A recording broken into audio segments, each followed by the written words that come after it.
Therefore, just as sin came into the world through one man, and death through sin, and so death spread to all men because all sinned, yet death reigned from Adam to Moses, even over those whose sinning was not like the transgression of Adam, who was a type of the one who was to come. But cursed from my birth, sinning from the beginning, the womb to the tomb, depraved to the grave, astray every day, every breath brings death.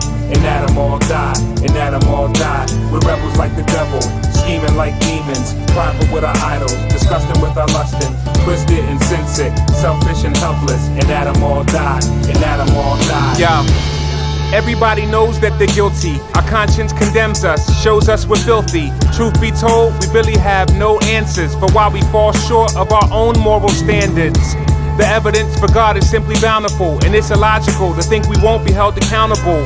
A universal day of judgment approaches. Any rational notion of justice will presuppose this. And deep down inside, everybody knows this, but we disregard it, cause our deeds are atrocious. We prefer the vicious, our words are malicious, our slurs pernicious. We find the absurd delicious, depraved in our appetites. The things we crave are lacking light, cause sin got us enslaved and shackled tight. And if we are to understand the fruit, we need to go back and examine the root. Yo.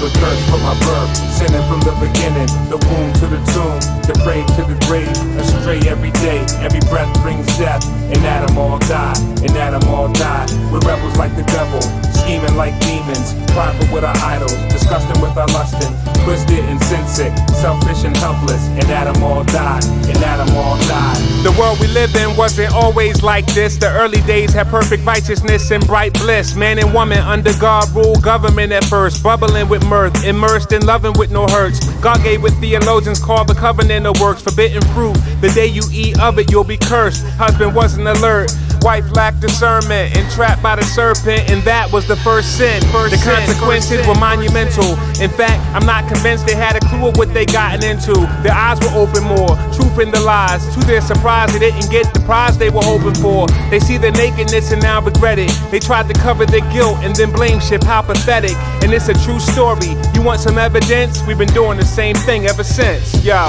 But cursed from my birth, sinning from the beginning, the womb to the tomb, depraved to the grave, astray every day, every breath brings death. In Adam all die, in Adam all die. We're rebels like the devil, scheming like demons, prideful with our idols, disgusting with our lusting, twisted and sin sick, selfish and helpless. In Adam all die, in Adam all die. We talk Adam and Eve, cats think we throw it off, really. They don't think it relates to thugs in North Philly, but it's like Switchfoot said, we were meant to live, but in the garden, Adam was our representative. So when the judge executed the sentence, Adam's guilt was imputed to his descendants. Global calamity, major debt, pain, regret, the reign of death, total depravity. And yes, I'm aware that cats were not there, which opens the door to charges of that's not fair. But God is not subject to fallen notions of fairness. Besides, when it comes to God's glory, most can care less. We can't measure how we chase sand treasures and band pleasures similar to our ancestors. So instead of saying if you were there, what you would do, seek your refuge in Adam number two, number two, number two, number two, number two, number two, number two, number two.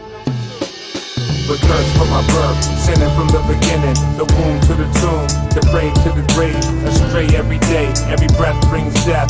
In Adam all die, in Adam all die. We're rebels like the devil, scheming like demons, prideful with our idols, disgusting with our lusting, twisted and sin sick, selfish and helpless. In Adam all die, in Adam all die. The problem with the human race is not most deeply that everybody does various kinds of sins. Behind all of our depravity, behind all of our guilt, behind all of our personal sinning, there is this mysterious connection or union with Adam, our father, who sinned, and we being in him in some mysterious way also sinned and died and are condemned. What Christ has done for all who are in him is far greater than what Adam did for all who were in him. It's all about the superiority of the work of Christ for those who are in him over against what happened to all who were in Adam.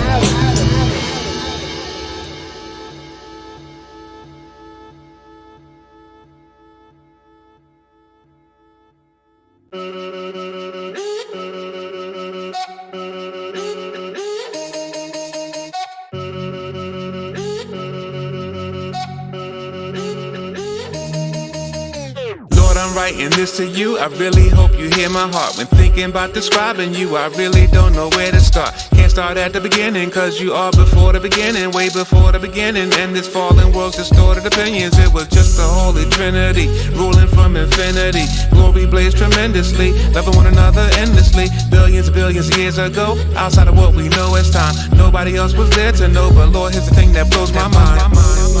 As long ago as that was, as long ago as that was, you have not changed, Lord. Oh Lord, Lord, Lord. As long ago, as long ago, as long ago as that was, you're still the same. You have not changed. What can that mean? But my God is immutable. Immutable, you are beautiful. You never change, you remain the same. Immutable, beautiful. You never change, never change. Forever you reign, you remain the same. You will never change, you will never change. Immutable, beautiful. You never change, never change. I was thinking just the other day how you reign supreme by far. Not just because of what you do, but simply because of who you are. There's none like you in existence. You are God and you need no assistance. Even though we show you resistance, you sent Jesus to close the distance that existed between God and man, according to your sovereign plan. We changed many times in one lifespan. I've changed even since this song began. Lord, I'm so glad that you're not like us. All that you do will certainly last. You are the rock that we can trust. Shows us back in eternity past. As long ago as that was, as long ago as that was, you have not changed, Lord. Oh Lord, Lord, Lord. As long ago, as long ago, as long ago as that was, you're still the same. You have not changed. What can that mean? But my God is immutable. Immutable, you are beautiful. You never change, you remain the same. Immutable, beautiful. You never change, never change. Forever you reign, you remain the same. You will never change, you will never change. Immutable, beautiful. You never change, never change. When I think about my ups and downs, all of my inconsistencies, all of my idiosyncrasies, still you pursue relentlessly. At times I wonder how this can be. Surely it's because of the cross, where Jesus paid the full penalty and bore the burden of sin's great cost. I'm saved by grace through faith in God. I look to Christ and I trust He died. So even though I'm being sanctified, I can't be any more justified. His work is finished, that cannot change. And with this knowledge I am free. Forever this grace it will remain, because of what happened on Calvary. As long ago as that was, as long ago as that was, you have not changed, Lord. Oh Lord, Lord, Lord.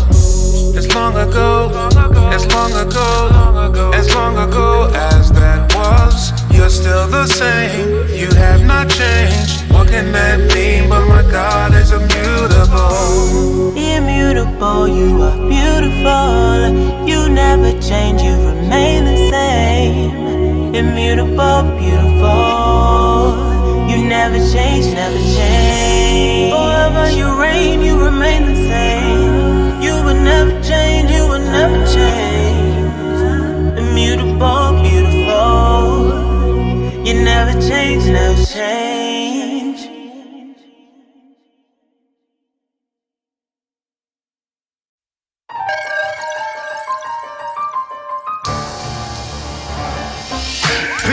Son, no need to run from from the truth. We need to come to understand Ephesians 1. We see in love the Father predestined. We seem to have a problem with the doctrine of election. We keep stressing and leave guessing, leading to depression because it's God's love we question. We'll sit back and take a deep breath and exhale. Let's set sail. The word of God is refreshing. Let's be real with it. The Bible obviously talks about predestination, so we gotta deal with it. I be your fake attorney by His grace and mercy and present my case. So let's take a journey for the sake of learning.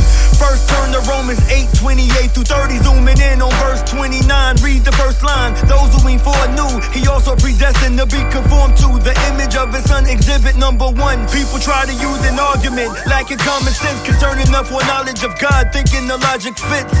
Do the saying He looked out into the future ages with illumination, seeing all that with true salvation. And those men were chosen by God because they chose Him, but that's not what the passage has spoken.